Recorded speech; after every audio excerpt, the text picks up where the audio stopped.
Assalamualaikum warahmatullahi wabarakatuh. Sebelumnya saya ucapkan terima kasih kepada dosen pengampuh Bapak Fikri Fakrihin MPDI selaku pengampuh matkul studi hadis. Perkenalkan, nama saya Fuidatun Nafisah, Prodi Pendidikan Islam Anak Usia Dini. Baik, langsung saja. Di sini saya akan menjelaskan kembali apa yang sudah dijelaskan oleh kelompok 7 di minggu lalu yang membahas tentang peran ulama hadis dan melestarikan sunnahnya. Baik, langsung saja. Yang pertama di sini saya akan menjelaskan tentang ulama hadis terkemuka. Nah, teman-teman sekalian, dalam sejarah Islam ada banyak para ulama hebat yang mempunyai peran besar dalam menjaga dan menyebarkan sunnah Nabi Muhammad SAW. Di antaranya mereka yang paling terkenal, yang paling hot lah, yaitu Imam Bukhari, Imam Muslim, Abu Daud, At-Tirmidzi, An-Nasa'i, dan Ibnu Majah.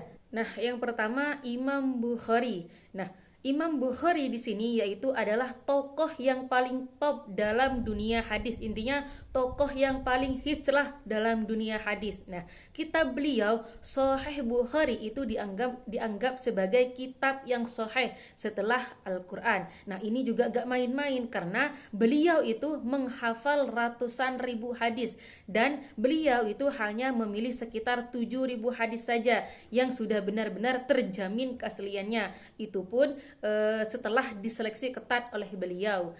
Kemudian Imam Muslim. Nah, Imam Muslim di sini beliau adalah murid dari Imam Bukhari. Nah, kitab beliau Sahih Muslim itu juga termasuk yang paling terpercaya. Kemudian Imam Muslim di sini sangat teliti dan disiplin dalam meneliti hadis-hadisnya. Nah, kemudian yang terakhir ini ada Abu Daud, At-Tirmidzi, An-Nasa'i, dan Ibnu Majah. Nah, mereka semua ini juga penyusun kitab hadis yang terkenal.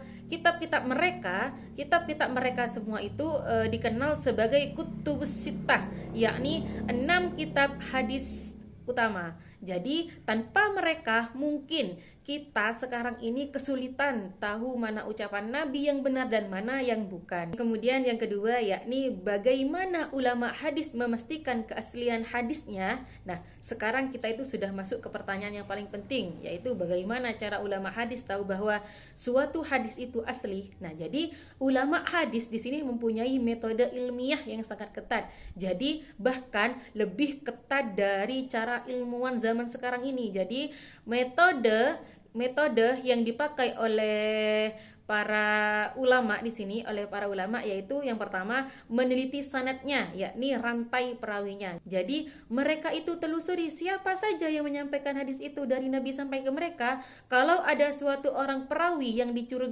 dicurigai suka bohong atau pelupa, jadi hadisnya tersebut itu langsung ditolak. Nah, seperti itu. Kemudian melihat dari kualitas perawinya. Jadi setiap orang dalam rantai itu dicek akhlaknya, hafalannya, dan kejujurannya. Misalnya Imam Bukhari di sini pernah berkata, aku tidak menulis satu hadis pun sebelum yakin bahwa perawinya jujur dan dapat dipercaya. Kemudian yang ketiga, cocokkan isi hadis yakni matan. Jadi kalau isi hadisnya ini bertentangan dengan Al-Quran atau akal yang sehat, jadi mereka itu mengkaji lebih dalam atau bahkan menolaknya.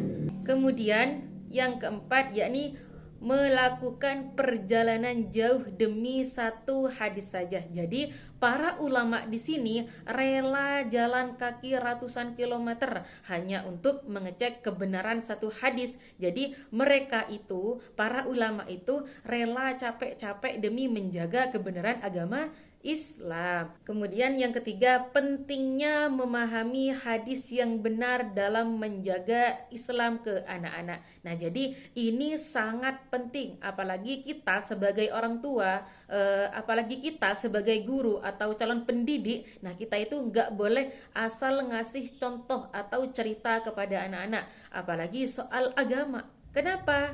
Ya karena anak-anak di sini belajar dari apa yang kita kerjakan. Jadi kalau hadis yang kita ajarkan ternyata palsu atau salah tafsir, maka pemahaman agama anak di sini juga jadi melenceng. Kemudian hadis di sini menjadi pedoman kehidupan dari cara makan, tidur, bersikap sopan sampai bagaimana cara beribadah. Nah, jadi semua itu Nabi sudah contohkan melewati hadis. Nah, kalau salah hadis, salah pula praktiknya. Nah, misalnya di sini ada hadis palsu yang mengatakan bahwasanya belajar itu wajib meski sampai ke negeri Cina. Nah, jadi padahal itu hadis yang saya bacakan tadi kan bukan hadis sahih, akan tetapi di sini bisa saja anak-anak kita itu menganggap itu lebih penting dari belajar tentang ketauhidan atau Al-Quran. Jadi kita itu tugasnya kita sebagai pendidik, tugasnya kita sebagai orang tua itu adalah memastikan ajaran yang kita wariskan itu murni, lurus dan bersumber dari hadis yang benar. Nah, jadi dari sinilah peran ulama hadis itu sangat besar. Mereka itu menyaring dan menjaga hadis-hadis itu selama ratusan tahun, ratusan puluh tahun supaya kita itu bisa belajar agama dengan benar. Jadi, teman-teman sekalian, ulama hadis itu ibarat penjaga harta karun. Mereka itu menjaga ucapan dan perbuatan Nabi Muhammad SAW agar tidak hilang atau rusak.